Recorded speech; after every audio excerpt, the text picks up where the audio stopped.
Boom! We are live. This is Narrative Nick along with the Design by Darren on a Friday before Labor Day weekend, and we are here for the marketing rundown. Woo woo! Whoop, Happy whoop. Friday, everyone. Happy Friday to Narrative Nick. Thank you, sir. Thank you, sir. It's been a while since we've been out here. We've obviously so much going on in the world of marketing. We were going to talk about consistency, and we've been a little inconsistent on how we've done these rundowns. But what has been consistent is every Friday you get an email in your box with Marketing Qualified. So no matter if we're here and you see our lovely faces, you still get it in the email box, right? That's right.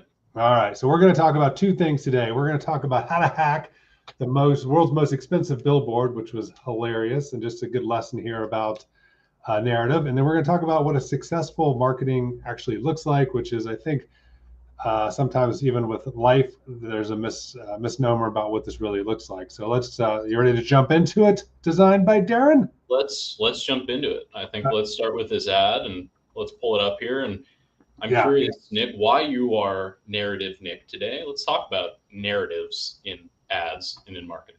Yeah, so this ad, which if you guys obviously I think you can see is Times Square. This is this guy from Cluey. Cluey actually did, instead of something crazy, fancy, great graphics and everything, he did the opposite, and no product shots, no features, and he literally just had black text against a white background. I'm Roy, I'm 21, this is very expensive, please buy my thing, and then hits the URL. I think the assumption is like, your daughter could have done it, right?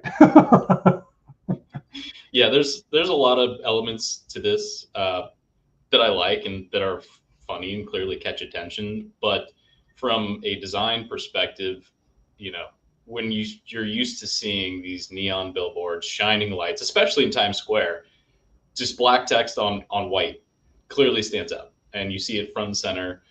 And look at the language used, look at the capitalization. It clearly speaks to an audience. It's clearly meant to draw attention and garner photos and everything like that. So it all comes together. This was clearly thought out more than it looks like it should be, and that's by design. And that kind of speaks to what this whole theme of the narrative is, right? Yeah, I think at the end of the day, this is it. Not only it did two things. One, it drew attention. It was thought out. It wasn't just slapped on something. But the narrative was simplicity. It was something that was going to create a story, right? So there was going to be a story about a young guy that did it, how it was done. So no matter what, even if the ad sucked, he was going to get a story out of it that was going to talk about him and talk about the company. So when we say narrative, like that's really the thing. Like this was by design. So when you think about it, think about your products and think about how you're selling. Like think about your narrative and what's the story you really want to tell. And it's not always the most straightforward thing that you may think of. So narrative is king. I think that's the message here.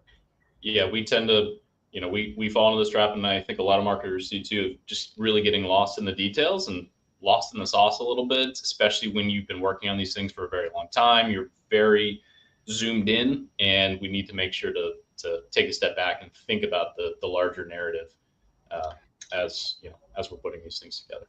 For sure. All right. So before we jump into the next story, I thought there was some news in this newsletter. I thought you were interested in right around. Yeah, I liked this story. So one of the chiefs at Instagram came out this week and made a statement about how longer captions with posts won't necessarily increase the reach of your post. And I thought this is a good time to bring it up because, especially now, as we've seen, every platform's algorithm is changing seemingly overnight based on just people producing AI content and just blasting these long text-based posts and things like that. It's just another reminder from one of these prominent platforms in Instagram that says, "Hey, just because you have 200 characters doesn't mean that we're gonna pick up this post more. It's gonna increase your reach." So I think that's a good lesson in quality over quantity, and something for us all to think about as we are creating posts. It's not to say you shouldn't or can't use LLMs or AI tools to create these things, but just don't think that that's automatically going to Yeah. yield a better result. For sure. All right. The second story is, I think a lot of times when we think about marketing and everybody, you ask 10 people, you're going to get 10 different opinions. But I think when we think about what's the journey to get to be successful in marketing, especially successful marketing campaigns, this top is what most people think marketing looks like. You start and it's basically this instant ramp. This is also the image that I think a lot of entrepreneurs and a lot of business people think that this is how business works, which again is also not true. What really successful marketing looks like is, you can see it's like an echocardiogram, right? It's up and down, up and up and down. And I think that's where, we talked about the narrative earlier, and we've said this, I think 1,000 times on the Marketing Rundown and the Marketing Qualified, is consistency, consistency, consistency. You don't have to be the smartest person in the room. You just have to be the most consistent. And I think a lot of people, they're always trying to, one up, but the expression "steal like an artist," like steal good ideas, be consistent. Like that's what actually success can look like in marketing. Yeah, we said at the beginning, right? This is as much a reminder for us as it is for anyone else. It's hard to stay consistent. It's hard to do things on a regular basis, even if it's small things like one regular email, even if it's jumping on LinkedIn for 6-7 minutes each week. But that's what works is staying consistent. So I think it's a good reminder for everyone and for ourselves to just, hey, what are we doing? It doesn't always have to be groundbreaking. It doesn't always have to be reinventing the wheel. But what are we doing on a regular basis? I think if I would have obviously if I would have added to this chart, I would have put in something where it says distracted by shiny object, distracted by shiny object, distracted by shiny object, right? Like that's in the successful campaign, like there are, especially with AI, there's so many new things that come out. They're like, oh, well, that's fun. Let me go down this path. And I think that's great. We obviously are huge believers in sandboxing technology and sandboxing new things, but don't forget the consistency.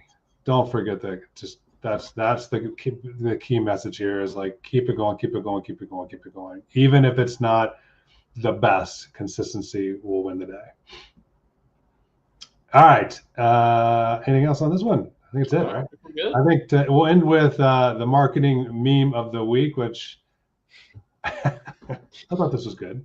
You're the average of the 5 LLMs you spend the most time with. Yep.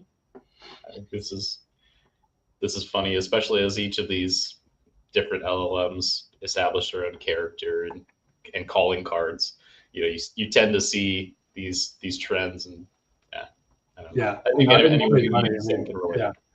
It would be interesting at some point, like if the people that use ChatGPT versus Gemini versus Copilot versus Grok versus Claude, like are they clearly weigh differently, and it's like you become it's actually very true. So all right, that is the marketing rundown for today. Thank you, Designed by Darren. And if you are not subscribed to the Marketing Qualified newsletter, please go to marketingqualified.co.